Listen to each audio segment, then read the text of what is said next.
à À notre équipe Edmonton, Alberta, Sharon Anderson de Alberta Health Services, Edmonton Zone, le Enhanced Home Living Program, programme d'amélioration de l'aide aux maintien à domicile. Sharon, vous avez 5 minutes et je vais faire progresser vos diapositives.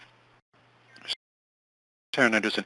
Merci beaucoup à l'FCASS. Je m'appelle Sharon Anderson, je suis coordonnatrice de recherche sur ce projet. Je suis très heureux de représenter la zone d'Edmonton du programme pilote de l'amélioration au maintien à domicile.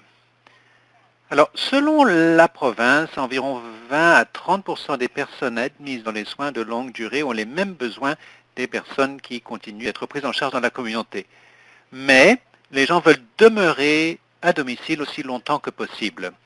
Alors, nous ciblons les clients recevant des soins à domicile qui présentent le risque le plus élevé d'admission dans les établissements de soins à longue durée. Le personnel de soins à domicile reçoit une formation sur le soutien axé sur la personne afin de soutenir les aidants naturels stressés.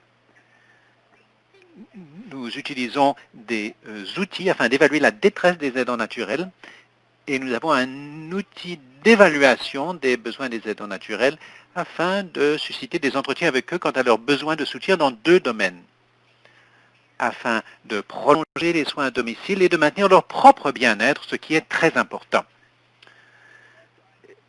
L'équipe est habilitée à autoriser des soins de répit améliorés ou des soins d'aide aux activités de la vie quotidienne, en plus des soins ordinaires qui sont dispensés.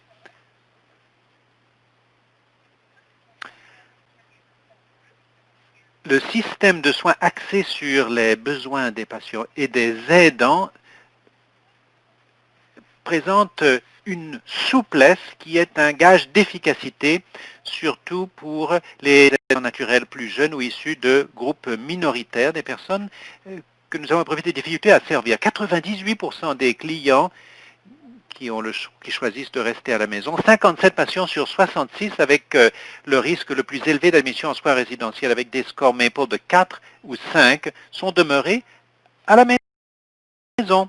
Nous avons réduit la détresse des aidants naturels de près d'un écart type. Par exemple, après 6 mois, un aidant naturel a dit « Je crois fermement que si ce projet pilote est interrompu, mon niveau de stress va revenir au niveau qui existait avant que ce projet ne soit offert. Ma tension artérielle commence à peine à se stabiliser alors qu'il y a 3 mois, elle était toujours dangereusement élevée. »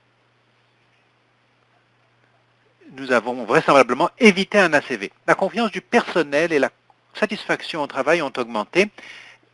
Un prestataire de soins déclare « Cela me procure une satisfaction personnelle en tant que professionnel, surtout puisque j'aime mon travail et que je vois que je fais une différence. Je me sens heureux lorsque les patients viennent me voir et disent « Je n'aurais pas pu faire cela sans vous. Merci, cela me procure une satisfaction aussi bien personnelle que professionnelle. » Notre projet a eu un impact sur le système, une réduction de coûts pour les 57 sur 66 patients qui sont restés à domicile. Nous avons réalisé des économies de 486 210 $. Il s'agit d'une évaluation prudente par rapport au coût de soins de soutien par comparaison au coût d'hébergement qui se monte à 75 000 $ par personne par an. Quelles sont les prochaines étapes? Notre objectif est de déployer le programme dans toute la zone d'Edmonton, puis dans l'ensemble de l'Alberta. Nous croyons comprendre que le gouvernement considère à raison que les aidants naturels sont importants. Nous allons mettre en œuvre le programme Caregiver Centered Care pour l'ensemble du personnel de santé de l'Alberta. Nous offrirons gratuitement ce programme en ligne à l'intention de tous les prestataires de soins de santé qui travaillent auprès non seulement des personnes dans les établissements de soins de durée, mais de l'ensemble des personnels de santé. Merci pour votre attention. Ce programme a représenté un défi formidable.